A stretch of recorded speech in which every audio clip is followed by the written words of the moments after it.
Bismillahirrahmanirrahim. Assalamualaikum warahmatullahi wabarakatuh. Innal hamdalillah nahmaduhu wa nasta'inuhu wa nastahdihi wa nastaghfiruh wa na'udzu billahi min shururi anfusina wa min sayyiati a'malina. May yahdihillahu fala mudilla lahu wa may yudlil fala hadiya lahu. Asyhadu an la ilaha illallah wa asyhadu anna Muhammadan 'abduhu wa rasuluh. Qala Allah subhanahu wa ta'ala, qalu subhanaka la ilma lana إلا ما علمتنا إنك أنت العليم الحكيم. قال رب اشرح لي صدري ويسر لي أمري واحلل عقدة من لساني يفقهوا قولي. وقال النبي صلى الله عليه وسلم فإن أصدق الحديث كتاب الله وخير الهدي محمد صلى الله عليه وسلم وشر الأمور محدثاتها. Kemudian kita telah bincang berkaitan dengan puasa sunat Syawal 6 hari dalam bulan Syawal, dan juga puasa seterusnya puasa Ashura. Kita dah ambil juga pagi ni insya-Allah kita akan ambil puasa hari Ashura dan Tasu'a. Tuan-tuan mati Allah Subhanahu wa taala, itu nombor ada kiraan. Ashura adalah hari yang ke-10.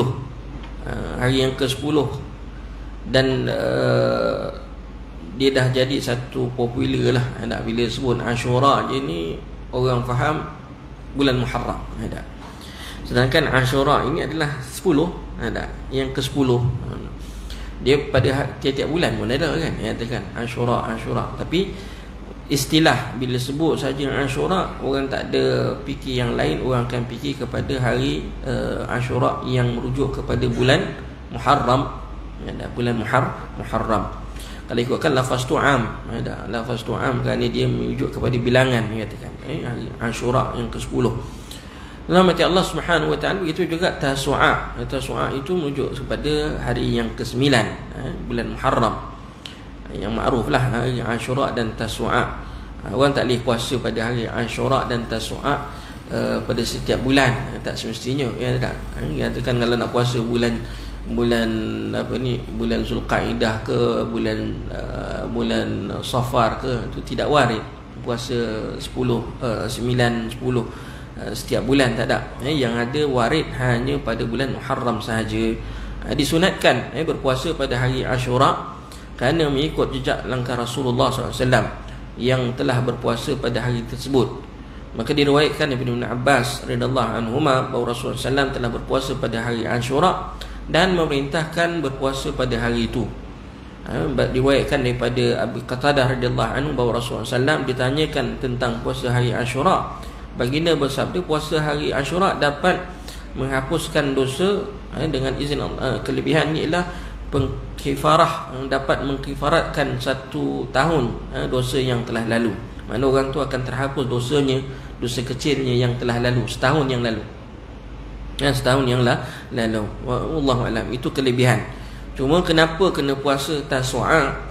Nabi SAW sebut dalam satu hadis, la in baqitu 'amal qabil la asuman yawman qablahu. Kalau aku ada lagi tahun depan, aku akan puasa sehari sebelum. Jadi waktu kita puasa ke-9 juga, 9 Muharram. Jadi 10 dengan 9 tu digandingkan. So ada juga yang berpandangan bahawa dipuasakan juga, kalau tak dapat 9 10 boleh 10 dengan 11. Itu ada pandangan, katakan. Tapi aulanya, afdalnya 9 dengan 10 lah. Kerana itu yang jelas dalam hadis-hadis Nabi SAW. Bagi mereka yang buat dia kata boleh buat 10 dengan 11 adalah kerana nak mengelakkan persamaan dengan apa yang disambut oleh orang-orang Yahudi. Hasannya khaliful Yahud wan Nasara. Maknanya bersalahanlah kamu dengan cara orang Yahudi dan Nasrani. Maka orang Yahudi dan Nasrani dia puasa pada Yahudi berpuasa pada hari tersebut saja, hari 10 saja. Maknanya Nabi suruh kita bersalahan. Jadi bersalahan itu berlaku sama ada 9 10 atau 10 dengan 11, katakan. Itu adalah sebagian ulama yang mengatakan demikian. Tapi afdalnya dalam hati Allah 9 dengan 10, katakan. Itu lebih lebih menepati ataupun lebih afdal, kerana jelas dalam hadis Nabi SAW. Nabi sebut dalam hadis, la in baqitu 'amal qabil la asumanna yawman qablahu. Kalau aku ada lagi tahun depan, aku akan berpuasa sehari sebelum. Sebab apa Nabi kata begitu? Sebab Nabi dapati orang-orang Yahudi berpuasa pada hari tersebut. Mana hari Ashura itu ada. Makanya tuan-tuan mati Allah, kita kena bersalahan. Jika tidak berpuasa pada hari ke-9 bersamaan dengan Ashura, maka disunatkan berpuasa hari ke-11-nya seperti mana yang saya sebutkan tadi. Demikian itu disebabkan beberapa hal, di antaranya membuat perbezaan dengan orang Yahudi, di mana mereka hanya melakukan puasa pada hari Ashura sahaja. Seperti mana yang diriwayatkan daripada Ibn Abbas, Rasulullah SAW bersabda, puasalah kamu pada hari Ashura dan berbuat bezalah dengan orang Yahudi. Berpuasalah satu hari sebelum hari Ashura dan satu hari setelah hari Ashura. Ada riwayat tersebut, riwayat Imam Ahmad rahimahullahu taala, tapi adalah perbahasan di segi sudut periwayatan hadis ini, wallahu alam. So di antaranya lagi maksud dengan menyambungkan hari Ashura dengan satu hari bersama dengannya, sama ada sebelum atau selepasnya, agar tidak menjadi pengasingan sebagaimana terjadinya pada hari Jumaat. Di antaranya lagi lebih mengarahkan kepada lebih berhati-hati untuk melaksanakan puasa Ashura kerana dikhawatirkan terjadi kesalahan ketika melihat anak bulan. Tu antara kenapalah, selain daripada kita nak dituntut untuk berbeza dengan orang Yahudi dalam puasa pada hari Ashura, maka kita berbangga, kita kerana tersabit dalam hadis juga bahawa orang Yahudi berpuasa pada hari tersebut kerana gembira, kerana Allah Subhanahu wa taala menyelamatkan Nabi Musa alaihi salam daripada Firaun. Maka Nabi SAW, nahnu ahaqqa minhum, kita lebih berhak daripada mereka untuk merayakan kejayaan ataupun penyelamatan Nabi Musa alaihi salam daripada Firaun. Maka tuan-tuan, macam itu kisah katakan. Tapi hari ini kita berpuasa pada 10 hari bulan adalah kerana Nabi yang suruh. Nabi yang suruh. Nabi yang menyuruh kita berpuasa pada hari Ashura, dan ulama meletakkan hukumnya adalah sunat. Bahkan puasa 10 Muharram ini adalah sebelum sebelum difardukan puasa bulan Ramadan. Puasa Muharram ini dianggap sebagai wajib katakan. Tetapi bila mana turun saja puasa Ramadan, diwajibkan saja puasa Ramadan, maka bertukar puasa Muharram tadi kepada sunat sahaja, wallahu alam. Jadi tuan-tuan mati Allah, puasa hari Ashura tidak ada kaitan dengan bubur Ashura katakan.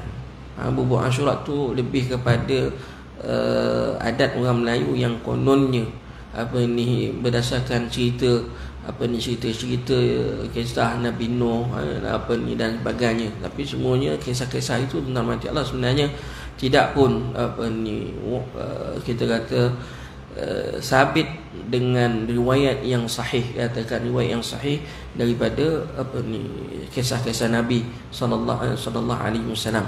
Jadi tuan-tuan macam Allah Subhanahu wa taala lebih kepada adat lah. Kita nak jamu orang makan tu satu perkara yang sunat, katakan nak jamu orang makan, nak nama apa pun terpulang lah. Kita tak ada. Cuma kalau nak kaitkan itu adalah perkara yang sunnah, yang itu kena titik soalan dulu, tanda soal dulu, kerana tidak sabit pun buat bubur Ashura itu tidak.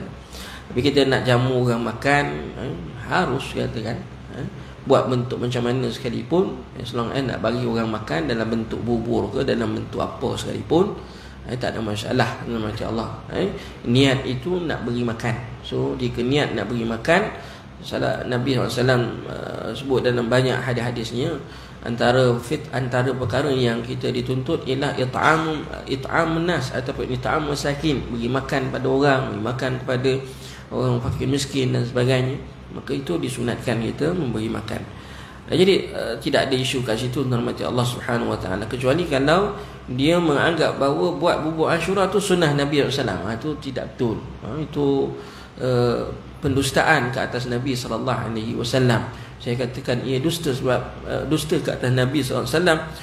Maka Nabi tak pernah buat pun, Nabi tak pernah sebut pun, Nabi tak pernah setuju pun perkata itu, tuan-tuan mati Allah. Tapi kalau kita kata bubur Ashura ni sunat, katakan buat masa hari Ashura, yang itu satu titik soalan kena tanyakan pada kita, benarkah ianya sabit dalam hadis Nabi SAW. Bila kita ingat, bila setiap kali kita menyatakan ni sunat, ini disunatkan, ini sunat, saya ingatkan, bila sebut je sunat, kita kena faham sunat ni apa maknanya, tuan-tuan mati Allah. Sunat ni kata dalam usul fiqh, dia kata sunat ini ialah ma amarahu syari', sesuatu yang diperintahkan oleh pensyariat ini merujuk kepada Allah Subhanahu wa taala, kemudiannya ataupun rasulnya, katakan iaitu nabi kita Nabi Muhammad sallallahu alaihi wasallam. Ala wajhi ghairi lazim, maknanya tidak mesti kena buat, itu nama sunat. Barulah dia panggil yuthabu ala fa'ilihi, diberi ganjaran kepada orang yang melakukan, wala yu'aqab ala tarikihi, dan tidak diberikan balasan kepada mereka yang meninggalkan. Itu makna sunat. Lepas tu kita bertanggungjawab bila kita kata oh sunat, buat Asyura ni hukumnya sunat. Jadi kita telah menisbahkan perbuatan itu nama Allah Subhanahu wa taala, amalan itu kepada Nabi sallallahu alaihi wasallam, wa iyazbillah. Sedangkan Nabi tak pernah pun ni. Tapi kalau kita nisbahkan memberi makan itu kepada Nabi SAW, ya, maknanya Nabi memang menganjurkan kita memberi makan. Tak ada masalah kat situ. Nabi nak nama apa terpulang lah, mengatakan. Orang nak kata nasi ambang ke nasi, itu nama yang kita tidak adalah larangan daripada syarak untuk nak istilahkan. Wallahu a'lam. Tapi berhati-hati kalau kita menisbahkan itu kepada baginda sallallahu alaihi wasallam. Rasulullah SAW sebut dalam satu hadis, man kadzdzaba alayya muta'ammidan falyatabawwa maq'adahu minan nar, siapa yang berdusta ke atas aku dengan sengaja, maka tempatnya, dia telah menempah tempat dalam neraka Allah Subhanahu wa taala, wa na'udzubillah min dzalik. Kalau kita kata kita kata bila kita sebut sunat ataupun apatah lagi kita sebut wajib, jadi itu kita kena tanggungjawab. Wallahu a'lam. Siapa pun yang mengatakan, dia kena bertanggungjawab dalam ucapannya. Wallahu a'lam. Baik. Ini puasa hari Asyura dan hari Tasu'a. Sunat, siapa yang tak mampu tidaklah berdosa untuk dia tapi perbuatannya tadi, para ulama mengatakan rugilah, pahalanya besar. Dia katakan pahalanya Nabi SAW sebut tadi dalam hadisnya, ialah Allah ampunkan dosanya setahun yang lepas. Mengatakan setahun yang lepas. Dosa-dosa yang sebelum ni pun yang disebut pada awal puasa hari Arafah. Puasa hari Arafah bulan Zulhijjah, lepas bulan Zulhijjah datangnya bulan Muharram. Zulhijjah 2 tahun, setahun yang lepas, setahun yang akan datang. Belum sampai lagi setahun, selang sebulan je, mengatakan dah datang pula hari Asyura ataupun bulan Muharram, diampunkan lagi dosa yang tahun lepas. Jadi berganda, tuan-tuan macam Allah. Maka cuma pengampunan dosa di sini yang disebutkan oleh para ulama berdasarkan hadis ni, bila disyarahkan, kalau kita tengok dalam syarah hadis, maksud pengampunan dosa kat sini ialah dosa-dosa kecil, tidak termasuk dosa-dosa besar. Mengatakan dosa-dosa kecil sahaja yang terampun, manakala dosa besar tidak. Dosa besar tidak terampun dengan amalan, kecuali dalam amalan-amalan tertentu. Apa dia amalan-amalan tertentu? Antaranya yang pertama sekali ialah haji. Haji, kata ulama, haji antara yang amalan yang menyebabkan dosa besar juga terampun, katakan. Amalan yang merupakan dosa besar pun terampun. Sebab Rasulullah SAW sebut dalam hadis dia, man hajja wa lam yarfus wa lam yafsuq raja'a ka yaumi waladathu ummuh. Siapa yang buat haji, dia jaga dirinya daripada perkara-perkara yang fasik, dia jaga dirinya daripada melakukan maksiat, dia jaga, dia kawal nafsu dia, jaga nafsu dia, tuan-tuan macam Allah Subhanahu wa taala, nafsu syahwatnya, maka orang tu kembali seperti bayi yang baru dilahirkan. So ibaratnya bayi yang baru dilahirkan, barulah kita kata hadis tu disyarahkan oleh ulama, maka termasuk dosa kecil dan dosa besar, katakan. Wallahu a'lam. Habis cara macam mana cara nak hapuskan dosa besar? Ialah dengan bertaubat kepada Allah Subhanahu wa taala, dengan bertaubat dengan taubatan yang nasuha. Wallahu a'lam bissawab. Taib. Seterusnya tuan-tuan mati Allah, puasa yang berikutnya ialah puasa 3 hari yang dipanggil puasa hari putih. Ada ayyamul bid, ayyamul bid ataupun 3 hari putih abyad. Ada kita panggil ini 3 hari putih, ayyamul bid. Hari putih nama Allah Subhanahu. Kenapa dipanggil hari putih? Hari putih dinamakan hari putih sebab dikatakan waktu ini bulan mengambang, katakan. Waktu bulan mengambang. Tuan-tuan tengok pada tarikh 13, 14, 15 bulan Islam bulan penuh. Bulan penuh. Bulan penuh katakan. Jadi bila bulan penuh tu maka diistilahkan dalam bahasa Arab dipanggil ayyamul bid, hari-hari putih. Itu 13, 14 dan 15. Itu masuk bulan penuh. Ada bulan dalam keadaan bulan-bulan kerana pada malam tersebut keadaan malam hari sangatlah terang disebabkan terbitnya bulan purnama. Kerana terdapatnya bulan penuh. Bulan purnama ni bulan penuh lah. Disunatkan berpuasa pada hari tersebut kerana ada hadis daripada Abi Hurairah radhiyallahu anhu, "Awsani khalili thalathan", kekasih aku telah mewasiatkan kepada aku 3 perkara. Berpuasa 3 hari dalam setiap bulan, 2 rakaat duha dan witir sebelum aku tidur. Dan utir qabla an anam. Siyamu salasati ayyam, rakaat duha wa witir qabla an anam.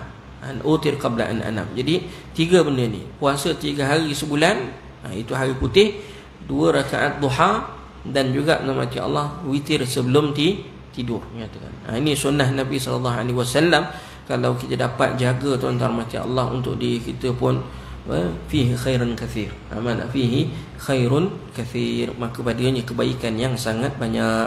Wallahu a'lam. Begitu juga diriwayatkan daripada Qatadah Ibn Milhan radhiyallahu anhu, Rasulullah SAW pernah memerintahkan kami agar kami berpuasa hari putih 13, 14 dan 15. Rasulullah SAW bersabda, berpuasa pada hari-hari seperti puasa berpuasa pada hari-hari seperti berpuasa satu masa. Demikian itulah kerana satu kebaikan dibalas dengan 10 kali ganda, maka berpuasa 3 hari bersamaan puasa sebulan. Jadi kalau puasa 3 hari itu bersamaan dengan sebulan. Wallahu a'lam. Pada puasalah 3 hari setiap bulan, kerana puasalah setiap hari 3 hari setiap bulan itu seperti puasa satu masa. Satu masa itu merujuk satu bulan yang dimasukkan dalam hadis ni. Wallahu a'lam. Jadi tuan-tuan macam Allah Subhanahu wa taala, kat sini kita disunatkanlah untuk kita puasa setiap bulan 13, pada 13, 14 dan 15. Kemudian kita ada puasa yang berikutnya, puasa Isnin dan Khamis. Puasa Isnin dan Khamis. Disunatkan berpuasa pada Isnin dan Khamis setiap minggu. Diriwayatkan daripada Aisyah radhiyallahu anha, Rasulullah SAW sangat menjaga untuk berpuasa pada hari Isnin dan Khamis. Itu juga dalam hadis yang lain, sesungguhnya amalan manusia diangkat pada hari Isnin. Kata Nabi SAW, amalan manusia ni diangkat pada hari Isnin dan Khamis. Amalan manusia diangkat, ada yang diangkat setiap hari, ada yang diangkat setiap Isnin dan Khamis, ada yang diangkat pada bulan Sya'ban. Seperti mana thabit dalam hadis dan seperti mana juga dijelaskan oleh Imam Ibn Hajar Al-Asqalani rahimahullahu taala. Ya, seingat saya amalan dinaikkan setiap hari waktu subuh dengan waktu maghrib. Disebut dalam hadis, innal yata'aqabuna malaikatul lail wa malaikatu bin nahar. Malaikat siang dan malaikat malam silih berganti. Waktu subuh dan waktu maghrib silih berganti naik. Malaikat siang akan naik pada waktu nak masuk maghrib, dia akan naik. Waktu malaikat malam akan turun. Begitu juga mereka akan bertukar shift tu pada waktu subuh. Malaikat malam akan naik dan malaikat siang akan turun. Mereka naik untuk buat apa? Untuk melaporkan atau membawa amalan manusia ini kepada Allah Subhanahu wa taala. Wallahu a'lam. Jadi tuan-tuan macam itu yang ada. Kemudian Isnin dan Khamis seperti mana yang disebutkan tadi dalam hadis, Nabi menjelaskan bahawa amalan manusia itu diangkat pada hari Isnin dan juga Khamis. Dan juga ada pada bulan Syaban, yang mana Nabi SAW sebut dalam hadis dia, bulan Syaban bulan yang ramai orang terlepas pandang. Syahrun yaghfulun nasu anhu kathir. Ramai orang terlepas pandang bulan Syaban ni. Bulan syahrun turfa'u fihi al-a'mal, bulan yang mana amalan manusia ni diangkat kepada Allah Subhanahu wa taala. Jadi 3 waktu amalan manusia ni diangkatkan kepada Allah Subhanahu wa taala, iaitu ada amalan yang dinaikkan secara harian, secara mingguan dan secara tahunan. Wallahu a'lam, berdasarkan hadis Nabi sallallahu alaihi wasallam. Maka sunat berpuasa pada hari Isnin dan juga Khamis. Kemudian seterusnya puasa pada bulan haram dan bulan Syaban. Puasa pada bulan Ashhurul Hurum dan pada bulan Syaban. Ashhurul Hurum, kita ada 4 bulan yang diharamkan, yang perlu kita hormati, iaitu bulan Zulqa'dah, Zulhijjah, Muharram dan Rajab. Salas disebut dalam hadis Nabi sallallahu alaihi wasallam, salasun mutataliyat, 3 bulan berturut-turut. 3 bulan berturut-turut, Zulqa'dah, Zulhijjah dan Muharram, wa Rajab al-Mudhar, wa Rajab Mudhar. Dan bulan Rajab yang disebut oleh kabilah Mudhar, katakan kabilah Mudhar. Ada kisah di sebaliknya itu, tapi saya tak perlu sebutkan di sini, macam Allah. So 3 bulan ataupun 4 bulan ini dipanggil bulan haram. Tidaklah secara khusus Nabi SAW menyarankan kita berpuasa pada bulan-bulan Muharram ini, tetapi macam Allah Subhanahu wa taala kita kata bulan berpuasa pada bulan Muharram ini adalah kita dituntut untuk melakukan amalan ibadah, perbanyakkan amalan ibadah, a'malu salihah, beramal salih pada 4 bulan Muharram ini. Dan termasuk amalan-amalan yang ataupun ibadat-ibadat yang salihah, katakan, ialah kita berpuasa. Kita berpuasa. So kita kata kalau orang nak berpuasa pada bulan Zulqa'dah, Zulhijjah dan Muharram dan juga Rajab, memang kita kata disunatkan, katakan disunatkan.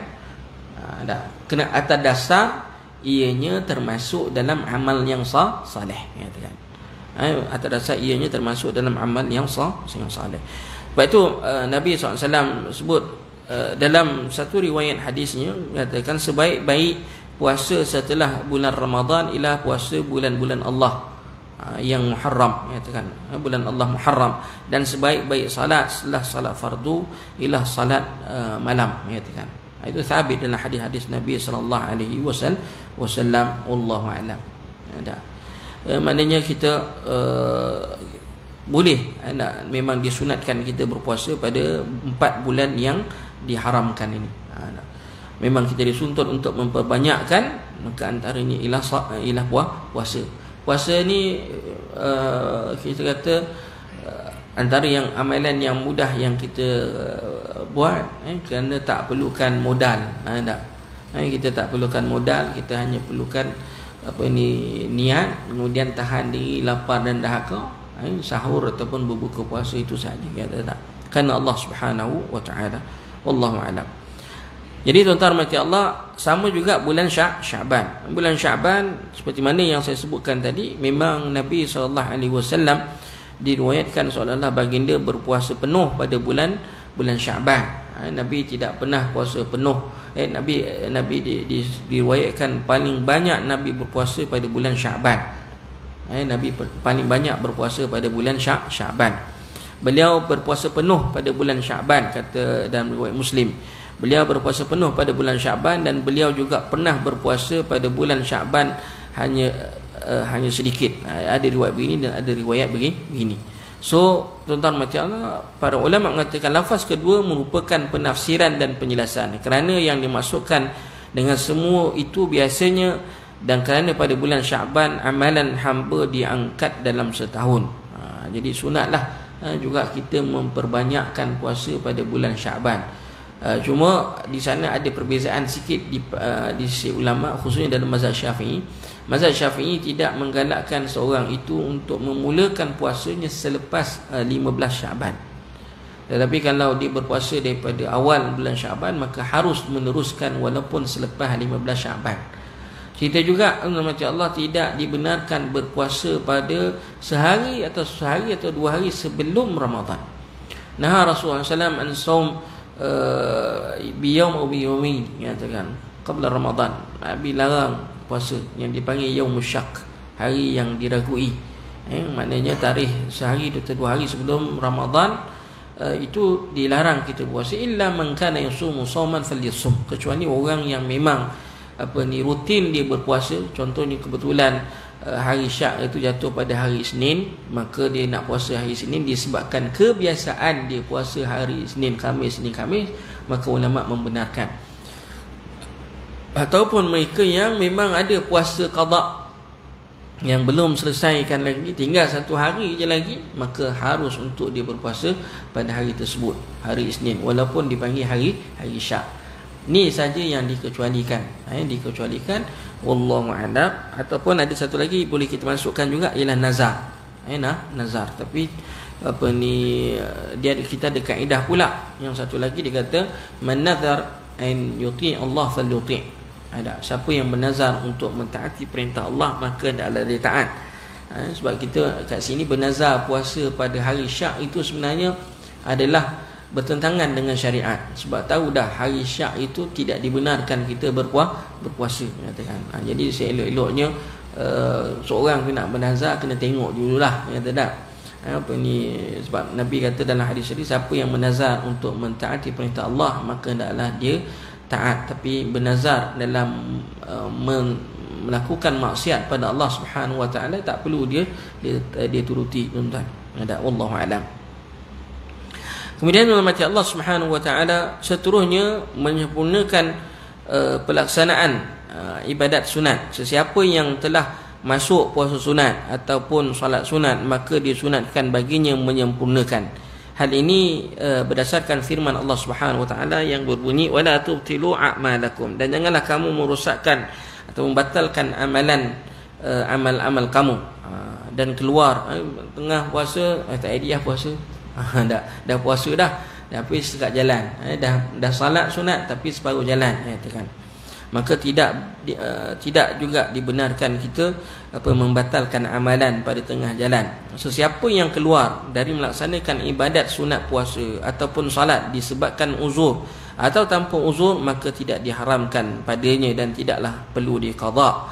Diriwayatkan daripada Aisyah, ia berkata, pada suatu hari Nabi SAW menemuiku dan berkata, adakah sesuatu di sisi kamu? Kami menjawab, tidak ada.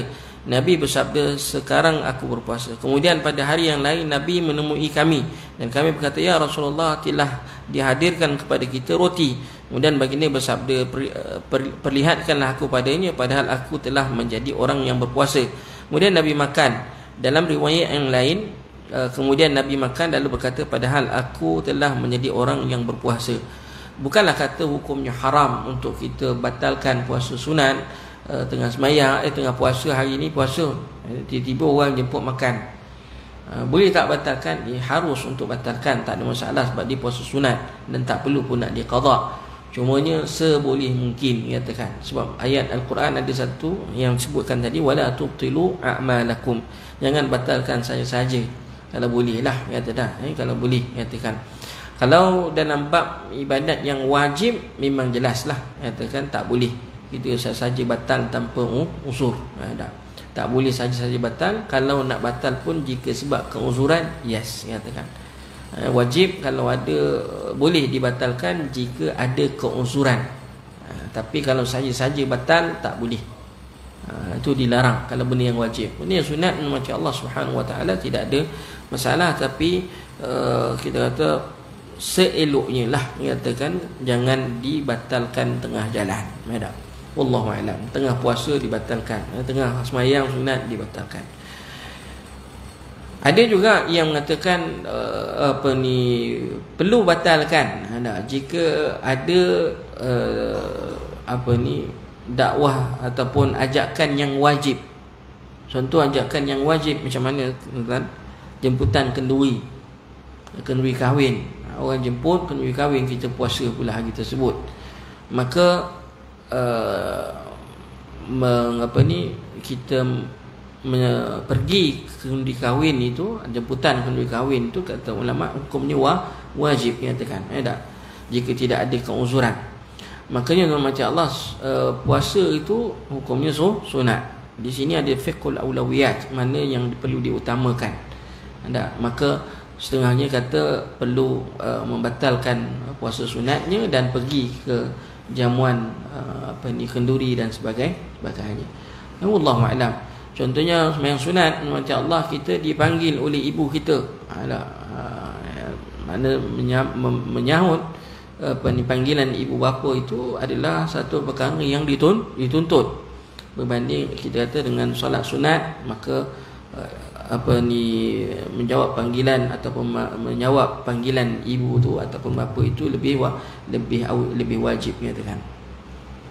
Wallahu a'lam. Jadi tuan-tuan yang dirahmati Allah, tapi kalau solat fardu tidak, solat fardu ataupun yang wajib, puasa yang wajib, tidak, tak boleh tak perlulah dibatalkan walaupun dipanggil oleh mak ayah, walaupun ada jamuan dan sebagainya. Kalau ia puasa wajib tak perlu. Tapi kalau nak teruskan puasa sunat juga, tadi Ustaz macam mana, kita kena pandai-pandai lah pergi kenduri. Ada nyatakan, tak maaf lah, saya datang juga ni, nyatakan ada, tapi saya puasa, tak, nyatakan dah, orang faham lah, nyatakan orang faham, nyatakan harus begitu, tidak ada masalah, tak. Kemudian mati Allah Subhanahu wa taala, antara puasa sunat kita ada tak Ustaz, puasa sunat yang lain? Ya, ada. Antaranya sunnah Nabi SAW ialah puasa sunat Nabi Daud AS. Puasa sunat Nabi Daud kan yasumu yawman yuftiru yawman, dia puasa sehari tak, sehari puasa sehari tidak. Ada sehari puasa sehari tak. Ada pun orang kita lah, yang orang Melayu kita ni, ada yang berpuasa 3 bulan direct, masyhur dalam masyarakat Melayu kan, puasa 3 bulan direct, bermula daripada bulan bulan apa, Zulkaidah, bulan Rejab, Syaban, Ramadan, direct 3 bulan berturut-turut. Adakah itu sabit dalam hadis Nabi SAW? Tidak sabit. Tidak sabit perbuatan berpuasa 3 bulan berturut-turut, apatah lagi kalau dia mengiktikadkan ganjaran-ganjaran tertentu daripada Rasulullah, daripada Allah Subhanahu wa taala. Tidak sabit puasa 3 bulan berturut-turut. Tapi adakah boleh tak boleh puasa itu? Maka di situ ada khilaf di sisi ulama. Ada yang mengatakan larangan kerana sebabkan perbuatan itu tidak sabit dalam hadis Nabi sallallahu alaihi wasallam. Tapi ada juga pandangan ulama mengatakan kalau mereka buat tidak perlu dilarang, katakan. Walaupun benda itu tidak sabit, tapi tidaklah dilarang atas perbuatannya. Cuma sebaiknya meninggalkan perbuatan. Meninggalkan perbuatan berpuasa 3 bulan berturut-turut, kerana tidak sabit perpuasanya 3 bulan berturut-turut. Direct terus 3 bulan tu tidak sabit. Apatah lagi puasa setahun. Ada orang nak puasa setahun, Ustaz nyatakan dia berpuasa selama setahun, 5 hari je dia tak puasa. Bolehkah kita katakan puasa dia tu macam Allah Subhanahu wa taala? Ibadat ini kita rasa hebat orang berpuasa setahun, hari-hari dia puasa. Kita nampak hebat, tetapi tuan-tuan macam Allah sebenarnya tidak, katakan. Sebenarnya tidak, kerana perbuatan itu sikit pun tidak bertepatan dengan sunnah Nabi sallallahu alaihi wasallam. Nabi tidak pernah menganjurkan kita berpuasa berpuasa selama setahun, katakan. Walaupun ada riwayat, ada kita kata hadis Nabi SAW, Nabi kata apa, sum yawman wa iftiru yawman, puasalah sehari. Paling tinggi Nabi kata afdal siyam akhikum Daud, akhina Daud, puasa yang paling afdal ialah puasa Nabi Daud. Kalau itu pun, itu Nabi kata paling afdal dah tu, tak ada lebih. Abdullah bin Umar kata kepada Rasulullah, ya Rasulullah, Abdullah bin Amr bin As, bukan Abdullah bin Umar, Abdullah bin Amr bin As radhiyallahu anhuma, dia tanya kepada Rasulullah, ya Rasulullah, fa inni ata'u ala dhalik, aku mampu buat lebih daripada itu. Nabi dia kata dah afdal, yang paling afdal puasa Nabi Daud sehari puasa sehari tak. Tapi Abdullah bin Amr bin As berkata, ya Rasulullah, fa inni ata'u ala dhalik, aku mampu buat lebih daripada. Nabi kata tak ada, tu je. Maknanya di situ dah jelas macam Allah Subhanahu wa taala. Jangan kita melebihi daripada apa yang Nabi telah sarankan. Khususnya bab puasa tadi, kita ada batas yang kita boleh buat. Setakat paling afdal disebut dalam hadis tadi ialah sehari puasa sehari tak. Puasa ni tuan-tuan macam Allah meletihkan, melemahkan badan. Sebab tu orang yang antaranya ialah puasa ni kelebihannya ialah kata orang yang tak berkahwin digalakkan berpuasa kerana fa innahu lahu wija, kerana dia akan melemahkan badan, seterusnya macam melemahkan, dan seterusnya melemahkan nafsu. Dia dapat mengawal nafsu, fa innahu lahu wija, kata Rasulullah SAW. Dia dapat mengawal nafsu. Sebab tu bila orang berpuasa, dia kadar nafsu dia akan turun, kecuali nafsu makan. Kecuali nafsu makan. Sebab tu nafsu makan dia nak buka puasa tu masya-Allah. Dia kata kan. Masa tu je lah ya, tak. Tapi nafsu dia untuk nafsu dia untuk bersama dengan isteri itu ataupun sebagainya akan kurang, katakan. Wallahu a'lam. Jadi itu nama Allah Subhanahu wa taala. Ada juga riwayat Abdullah bin Amr bin As akhirnya menyesal tidak mahu kerana tidak mengikut saranan daripada Nabi sallallahu alaihi wasallam, dan dia adalah riwayat begitu. Tetapi tuan-tuan macam Allah, apa pun tak perlulah kita nak puasa sampai setahun ataupun berpuasa 3 bulan direct. Cukuplah dengan apa yang telah disarankan oleh Rasulullah sallallahu alaihi wasallam, sehari puasa sehari tak, sehari puasa sehari tak. Kalau orang nak buat lebih, kalau dia buat sehari puasa sehari tak, sehari puasa sehari tak, paling banyak dia boleh buat 15 hari. Kita campur juga dengan hari yang dipanggil hari putih contohnya, campur dengan hari putih. Katalah hari putih jatuh macam Allah Subhanahu wa taala pada hari yang diselang. Jadi dia boleh puasa terus. Mana? Sebab dia 3 hari berturut-turut kan. Dia boleh terus. Jadi 16 hari. Isnin dan Khamis. Isnin Khamis kadang-kadang kena, kadang-kadang tak kena. Kalau kena pada tarikh yang yang dia tak puasa, tapi dia nak puasa pada hari tersebut, maka adalah tambah. Mungkin di situ adalah tambahan macam Allah Subhanahu wa taala. Jadilah paling tidak pun dalam kata 17-18 hari dia puasa sebulan. Kalau dia nak puasa di sehari selang sehari termasuk Isnin dan Khamis, termasuk pula hari putih katakan, lebihlah daripada 15 hari itu ada. Wallahu a'lam. Apapun tuan macam Allah Subhanahu wa taala, dalam beribadat kita jangan berlebihan, katakan. Jangan hulu sangat dalam beribadat. Berlebihan tu bila ada seorang sahabat Nabi SAW berlebihan, Nabi kata sahabat kata apa ya, aku akan berpuasa tiap-tiap hari berpuasa. Ada seorang lagi kata aku nak qiyam sepanjang malam, tak nak tidur. Ada seorang lagi kata aku tak nak kahwin. Bila sampai berita itu kepada Nabi SAW, Nabi pun kata fa inni makna sesungguhnya aku afdalukum, orang yang paling mulia di kalangan kamu. Ada. Maknanya aku juga berpuasa, ada masa aku tak puasa. Aku malam pada waktu aku bangun, ada waktu aku tidur. Mana ada yang Nabi waktu malam itu, ada yang waktunya Nabi tidur, ada yang waktunya Nabi bangun, bukannya sepanjang malam. Dan aku juga kata Rasulullah SAW, atazawwajun nisa, aku juga berkahwin. Faman raghiba an sunnati falaysa minni. Siapa yang tak suka cara aku ni, siapa yang tak suka sunnah aku, bukan daripada golongan aku. Jadi tuan-tuan macam Allah Subhanahu wa taala, kita Nabi, kalau kita tak ada orang yang buat ibadat lebih daripada Nabi SAW, tak ada orang yang buat ibadat lebih daripada apa yang Nabi buat. Dan tak ada pun yang mampu buat macam mana Nabi laksanakan. Orang macam Allah, sahabat duduk semayang belakang Nabi.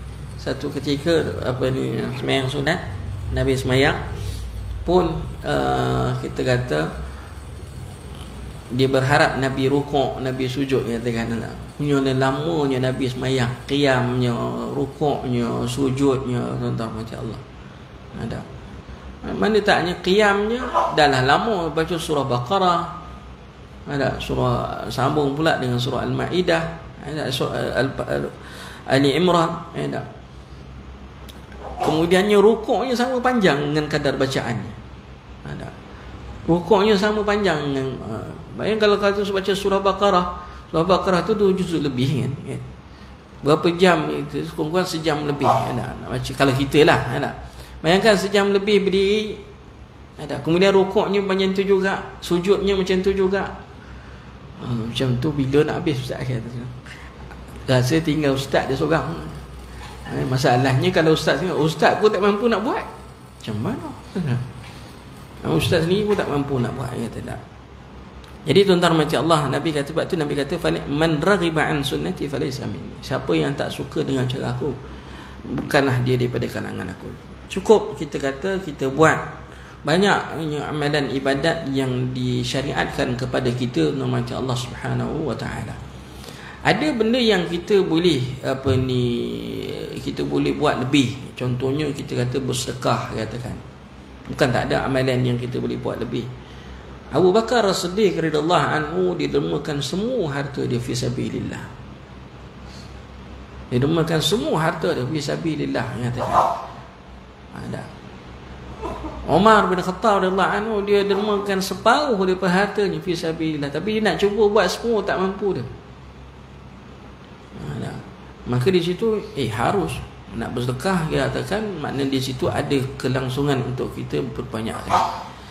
Ada amalan yang macam Allah Subhanahu wa taala, amalan-amalan yang tertentu, yang contohnya kita kata yang tidak diletakkan had bilangannya, yang tak diletakkan had bilangannya.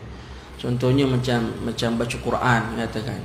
Bacalah Quran, berapa banyak, berapa kali nak khatam, bacalah, tak ada masalah. Kadar untuk nak dipanggil khatmul qiraah, nak khatamkan Al-Quran itu dari segi bacaan saja, bukan untuk tujuan tafaqquh. Adapun untuk tujuan tafaqquh tak boleh kurang daripada 3 hari, dan lebih daripada 3 hari, seperti mana sabit dalam hadis Nabi SAW. Nabi kata siapa yang mengkhatamkan Al-Quran kurang daripada 3 hari, fa innahu lam yafqah. Makna orang itu, kalau siapa yang mengkhatamkan Al-Quran kurang daripada 3 hari, dia tidak faham apa yang ada dalam Al-Quran. Maknanya para ulama mengatakan kalau tujuannya litafaqquh, Al-Quran itu untuk tujuan tafaqquh, dimemahami, untuk tujuan tadabbur dan sebagainya, tidak mungkin boleh dilakukan kurang daripada 3 hari. Tetapi kalau seorang itu nak membaca, nak dipanggil khatmul qiraah, nak khatamkan Al-Quran dengan baca, harus untuk dia buat lebih kurang daripada 3 hari. Bahkan dia katakan 1 hari, setengah hari kalau nak khatam Al-Quran pun tak ada masalah. Tapi yang ni dipanggil khatmul qiraah, khatam untuk bacaan saja.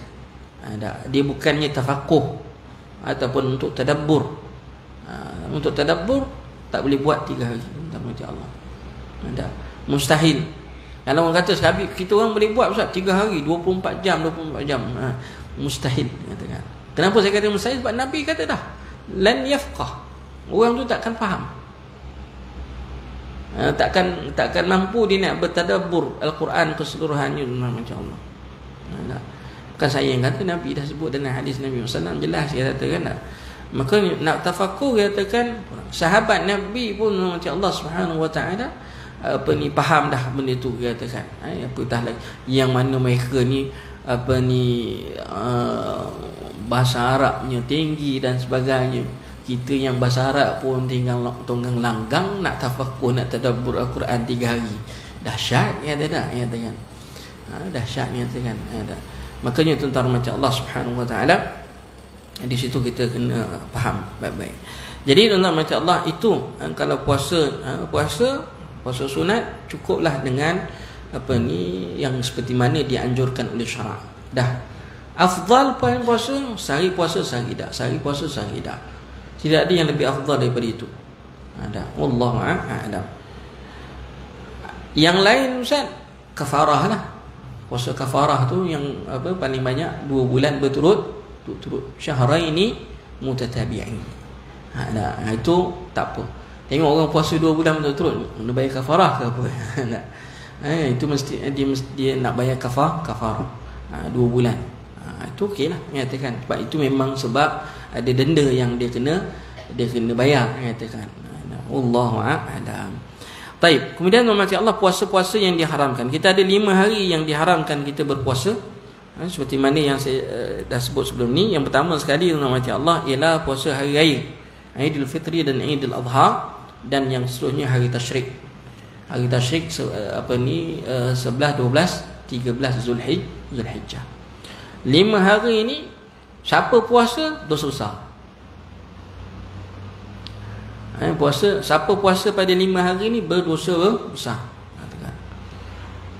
Puasa pun dosa tak? Ya. Sebab apa? Sebab dia melakukan pada bukan tempatnya, bukan masa. Bahkan dalam hadis dah jelas kita haram puasa pada hari-hari yang disebutkan tadi, iaitu hari raya Aidil Fitri dan Aidil Adha, dan juga 3 hari tasyrik. 3 hari tasyrik. Hari raya dan 5 hari ini Nabi kata apa? Ayyamul farah. Hari gembira. Hari makan dan minum. Yaumul akal wa syurb. Nyatakan. Makan dan minum. Nyatakan. Lepas tu disunatkan kat sini nama Allah Subhanahu wa taala, kita diharamkan kita berpuasa pada 5 hari. Hari tasyrik, 3 hari tasyrik. Kata Rasulullah SAW dalam hadis dia, hari tasyrik ini ialah hari-hari makan, minum dan zikir kepada Allah. Jangan makan minum je, zikir pula apa tak? Makan je. Ingat Nabi mengata hari untuk kita berzikrullah, zikir mengingati Allah Subhanahu wa taala. Ada. Zikir ni bukan maknanya zikir ni bukanlah maksudnya untuk tasbih, tahmid, takbir tu, tidak. Zikir ni umum nama Allah. Ibadat, semua ibadat adalah bertujuannya zikir. Konsepnya semua ibadat adalah tujuannya zikrullah. Salatnya, baca Qurannya, zikir biasa pagi petang semuanya adalah zikrullah, kan? Semuanya adalah zikr. Bukan maksud kat sini zikir dalam Al-Quran sangat banyak. Dalam hadis Nabi SAW, perkataan zikir itu dia merujuk kepada maksud yang sangat banyak. Kalau tengok dalam kajian-kajian yang buat oleh para ulama berkaitan dengan makna zikir fil Quran wal hadis, makna Quran, makna zikir dalam Al-Quran dan hadis, dia merujuk maksud. Zikir boleh merujuk kepada salat, zikir boleh menunjukkan kepada Al-Quran, inna nahnu nazzalna dzikra wa inna lahu lahafizun, nyatakan kami yang menurunkan az-zikra tu, makna zikir, nyatakan. Jadi di sini nama Allah Subhanahu wa taala, maksud hadis ni tadi supaya zikir kepada Allah bukan maksud zikir subhanallah tu bukan, nyatakan, tapi mengikut semua ibadat, nyatakan. Kita dituntut untuk beribadah. Cuma tak boleh puasa saja. Pada 5 hari ni tak boleh puasa saja, nyatakan. Walaupun jangan ada orang berhujah pula puasa tu mengingat zikir juga, memang, nyatakan. Tapi kita dah ada nas hadis Nabi SAW larang kita berpuasa pada 5 hari ni. Yang lain okey, on, tak ada masalah. Lepas tu dipanggil ayyamul akal wa syurb, hari makan dan minum, zikrullah, katakan. Wallahu a'lam. Ni 5 hari. Ada hari tasyrik. Hari tasyrik dinamakan hari raya tu semua dah tahulah hari raya sebab apa? Hari raya memang Eid. Hari raya Aidil Fitri dan Aidil Adha. Dinamakan hari raya sebab dia berulang setiap tahun berulang. Benda pada waktu yang sama, pada tarikh yang sama, maka dipanggil Ida, dipanggil berulang, nyatakan benda tu berulang.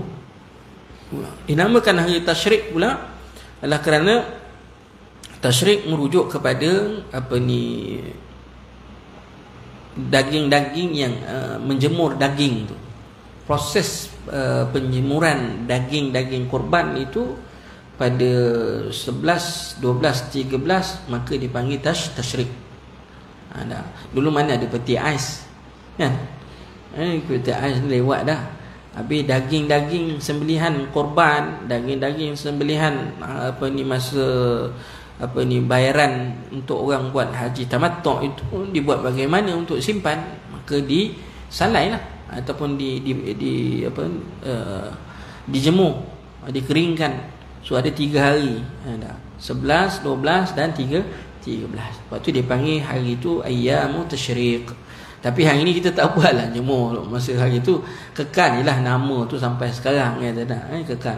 Sama juga hari tarwiyah. Hari tarwiyah dinamakan hari tarwiyah itu ialah, kenapa dipanggil hari tarwiyah? Hari tarwiyah itu merujuk pada 8 Zulhijjah. Dinamakan hari tarwiyah itu sebab proses pemindahan air daripada Mekah ke Mina, Mina ke Muzdalifah, Muzdalifah ke Arafah, tu dia panggil hari tarwiyah. Tarwiyah maknanya air, pemindahan air ni katakan. Tapi sekarang berlaku tak pemindahan air? Tak berlaku dah. Semua piping berlaku. Mana dah, zaman dulu ya. Zaman Nabi SAW mana ada pipe kat situ, mana ada piping. Jadi diorang bawa air daripada Mekah pergi ke Mina. Kemudian nanti diorang bawa air pula pergi Muzdalifah, bawa air. Tapi yang 8 Zulhijjah tu daripada Mekah ke Mina saja. Dipanggil hari tarwiyah. Wallahu a'lam. Itu nama hari yang adalah hari Nahar, hari yang ke-10. Ini dinamakan Nahar sebab Allah Subhanahu wa taala perintahkan dalam Al-Quran, fasalli li rabbika wanhar, mengatakan Nahar, hari Nahar. Itu 10 Zulhijjah, merujuk kepada korban yang afdalnya ialah unta. Korban yang paling afdal ialah unta. Sebab tu dia panggil hari Nahar. Hari Nahar disembelih pada 10 hari bulan. Wallahu a'lam bissawab. Itu dia tuan-tuan mati Allah. Nanti kita lihat lepas ni ada lagi puasa-puasa yang diharamkan, yang dilarang kita puasa, iaitu nanti kita akan bincangkan kemudian hari. Seterusnya itu berkaitan dengan puasa pada hari Syak, nisfu Sya'ban, dan juga kita lihatlah banyak lagi permasalahan-permasalahan yang berkaitan dengan puasa ini. Mudah-mudahan kita dapat maklumat untuk kita beramal dengannya insya-Allah pada masa-masa akan datang. Wallahu taala a'lam bissawab. Ada soalan nak tanya? Kalau nak tanya. Tak ada. Kalau tak ada, tuan-tuan mati Allah, alhamdulillah. Setakat itu saja yang sempat saya kongsikan dengan tuan-tuan pada pagi ini. Mari kita kita mengakhiri dengan bacaan tasbih kafarah. Subhanakallahumma bihamdika asyhadu an la ilaha illa anta wa astaghfiruka wa atubu ilaik. Assalamualaikum warahmatullahi wabarakatuh.